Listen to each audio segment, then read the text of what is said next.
सोमवार से संसद का शीतकालीन सत्र शुरू होने जा रहा है। सत्र का कामकाज शांतिपूर्ण ढंग से चले, इसके लिए आज सर्वदलीय बैठक हुई। लेकिन किसान बिल की वापसी के बाद विपक्ष कई और मुद्दे उठाकर सरकार को घेरने की रणनीति बना रहा है। यानी शीत सत्र में सदन में हंगामे के आसार हैं। संसद के शीतकालीन सत्र में कामकाज सुचारू रूप से चले, इसके लिए रविवार को सरकार की तरफ से सर्वदलीय बैठक की गई। इस बैठक में 31 दलों के 42 नेताओं ने भाग लिया और कई मुद्दों पर चर्चा की। बहुत कंस्ट्रक्टिव डिस्कशन हुआ है, कंस्ट्रक्टिव सजेशन आया है।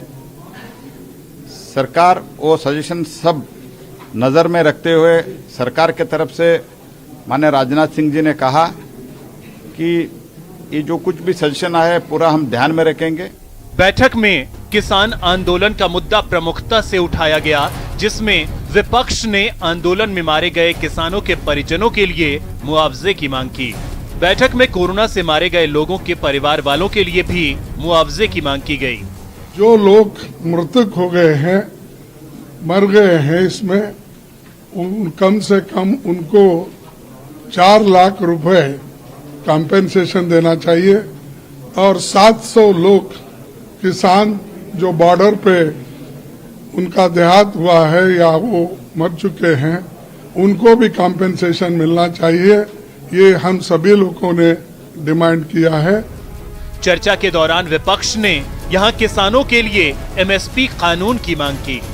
सभी पार्टियों ने ये डिमांड किया, खास करके जो किसानों का मुद्दा है, एमएसपी और इलेक्ट्रिकल बिल, इसके बारे में सरकार तुरंत एक्शन लेना चाहिए और एमएसपी के बारे में एक कानून बनाना चाहिए। बैठक में विपक्ष ने चीन, महंगाई और पेट्रोल डीजल की कीमतों का मुद्दा भी उठाया। बाकी के विषय, चाहे वो चाइना का एग्रेशन हो, इन्फ्लेशन का मुद्दा बहुत बड़ा है, पेट्रोल डीजल का मुद्दा है और ये सारी चीजें वहां पर हमने चर्चा की। यानी विपक्ष के पास कई ऐसे मुद्दे हैं जिस पर संसद में बहस कराने की जोरदार मांग की जा सकती है।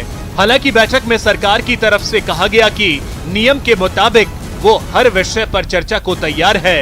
बैठक में सरकार की तरफ से विपक्ष से बिना रुकावट संसद चलाने की भी अपील की गई है।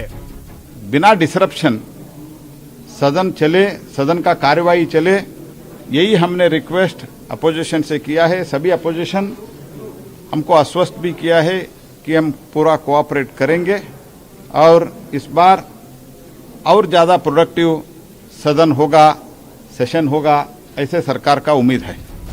बता दें, शीतकालीन सत्र में सरकार 30 विधेयक पेश करने जा रही है, जिसको लेकर सरकार ने सदन शांतिपूर्ण तरीके से चलाने की अपील की है। लेकिन अपील के बावजूद विपक्ष ने साफ कर दिया है कि संसद ठीक से चलाने की जिम्मेदारी सरकार की है, वो सरकार के अच्छे कदमों के साथ है। Bureau report, news 18 network. अब बात कांग्रेस के महंगाई मोर्चा की।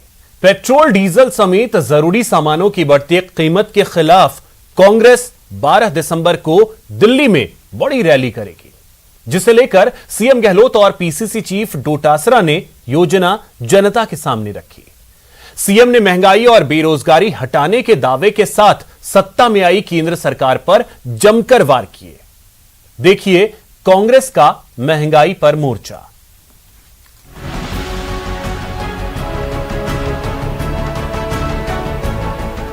12 दिसंबर को केंद्र के खिलाफ हल्ला बोल। तो ये आज की तारीख में महंगाई और बेरोजगारी 2 सबसे बड़े मुद्दे देश के सामने हैं। और ये बेरोजगारी का मुद्दा युवाओं को तंग कर रहा है, क्योंकि आप 2 करोड़ वाला किया था। महंगाई की मार सब पे बढ़ती है। आपने यूपी गवर्नमेंट को बदनाम किया था, महंगाई बढ़ती जा रही है। कांग्रेस का महंगाई पर मोर्चा। आम उपभोक्ता की जो चीजें हैं वो सारी की सारी बहुत महंगी से महंगी होती जा रही हैं। और इस महंगाई को रोकने के लिए केंद्र की सरकार ने कोई प्रयास नहीं किए, केवल लच्छेदार भाषण देने का काम कर रहे हैं। जनता महंगाई से परेशान है और कांग्रेस ने महंगाई के मुद्दे पर केंद्र को घेरने की पूरी योजना तैयार कर ली है। 12 दिसंबर को कांग्रेस देश भर में महंगाई के खिलाफ रैली करेगी, जिसमें राजस्थान की अहम भूमिका होगी। सीएम अशोक गहलोत और पीसीसी चीफ गोविंद सिंह डोटासरा ने बड़ी संख्या में लोगों से इसमें भाग लेने की अपील की। मीडिया से मुखातिब सीएम अशोक गहलोत ने महंगाई के साथ ही बेरोजगारी को सबसे बड़ा मुद्दा बताकर केंद्र पर सीधा हमला बोला, क्योंकि 2014 में एनडीए सरकार बढ़ती महंगाई और रोजगार की कमी का मुद्दा उठाकर ही सत्ता में आई थी। तो ये आज की तारीख में महंगाई और बेरोजगारी दो सबसे बड़े मुद्दे देश के सामने हैं।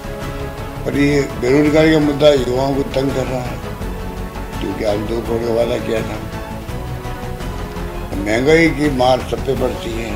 आपने यूपी गवर्नमेंट को बदनाम किया था, ज्यादा बढ़ती जा रही है। गहलोत ने केंद्र को चेतावनी देते हुए कहा कि जनता का धैर्य जवाब दे रहा है और राजस्थान समेत देश के कई हिस्सों में हुए उपचुनाव में जनता ने बीजेपी को सबक सिखाया है। घबरा गए हैं कि जो पब्लिक का मूड देख कर जवान तो जब्त हो रही है राजस्थान के बाई इलेक्शन से 30 सितंबर के रहे हैं। हिमाचल जेपी नड्डा साहब खुद का राज्य है, 4 सीटें हार गए वो लोग। ये कोई कम बात नहीं है।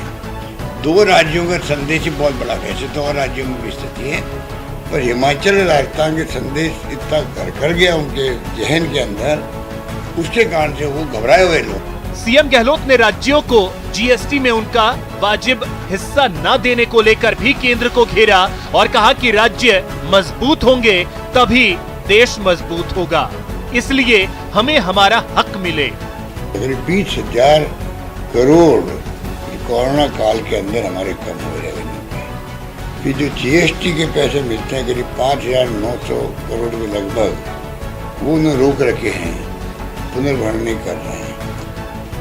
महंगाई के खिलाफ मोर्चा खोलते हुए पीसीसी चीफ डोटासरा ने आरोप लगाया कि महंगाई और गलत नीति के चलते गरीबों को राहत देने वाली उज्ज्वला योजना दम तोड़ रही है। उज्ज्वला योजना का बहुत प्रचार प्रसार इन्होंने किया था कि गरीब को हम लोग निःशुल्क गैस का कनेक्शन दे रहे हैं, जिससे उसको जो लकड़ी से धुएं से जो आंख खराब होती थी उससे निजात मिलेगी। लेकिन जो चूल्हा दिया वो लोन बेसिस था और उनकी जो सिलेंडर है उसकी सब्सिडी को उन्होंने खत्म कर दिया। आपको बता दें कि पेट्रोल डीजल के साथ जरूरी सामान की बढ़ती महंगाई को लेकर कांग्रेस काफी वक्त से केंद्र सरकार पर हमलावर रही है। खासकर उपचुनाव में बीजेपी को राजस्थान समेत देश भर में लगे झटके से कांग्रेस का उत्साह चरम पर है और वो इस मुद्दे को जनता की अदालत में ले जाकर बीजेपी पर प्रहार का मौका नहीं छोड़ना चाहती। Dinesh Sharma, news 18 network, Jaipur. यहां रुकेंगे एक छोटे से ब्रेक के लिए।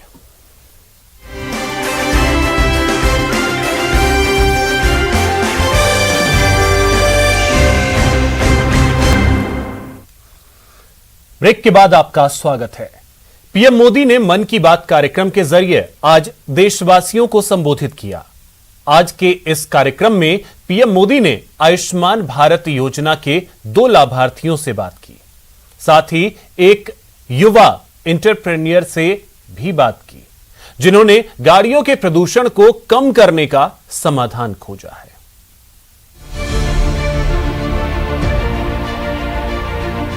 पीएम मोदी ने रविवार को मन की बात कार्यक्रम के जरिए 83वीं बार देशवासियों को संबोधित किया।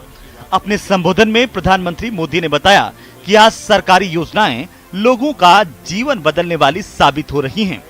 कार्यक्रम में आयुष्मान भारत योजना का फायदा उठाने वाले राजेश कुमार प्रजापति से भी पीएम मोदी ने बातचीत की।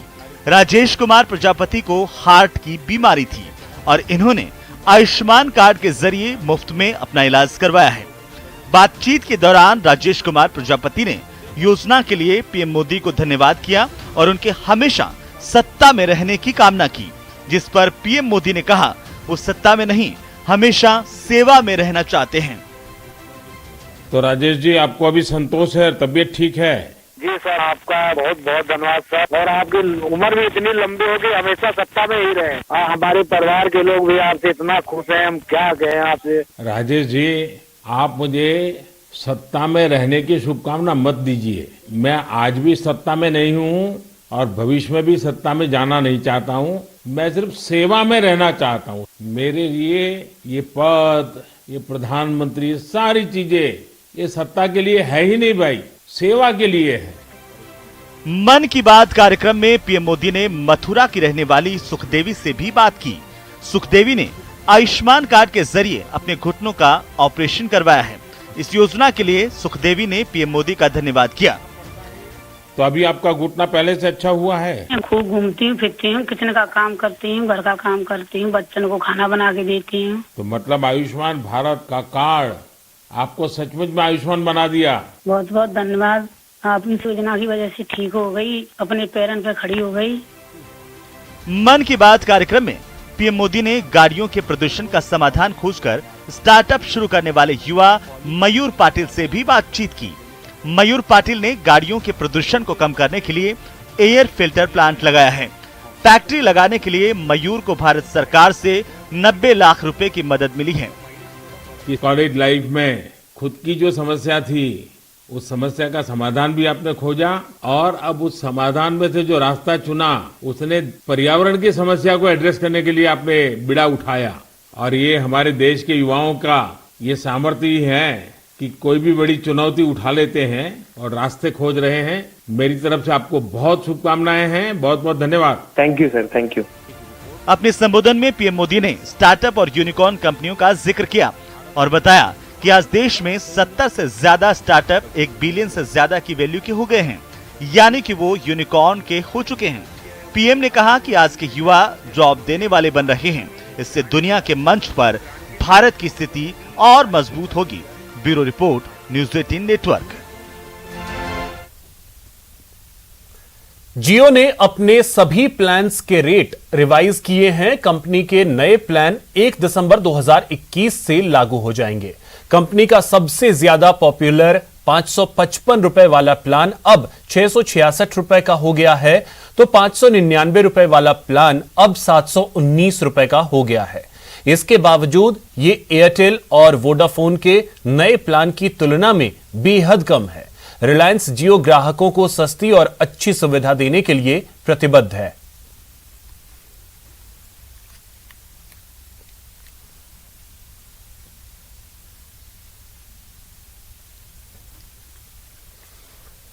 चलिए अब देखते हैं क्राइम टॉप 10।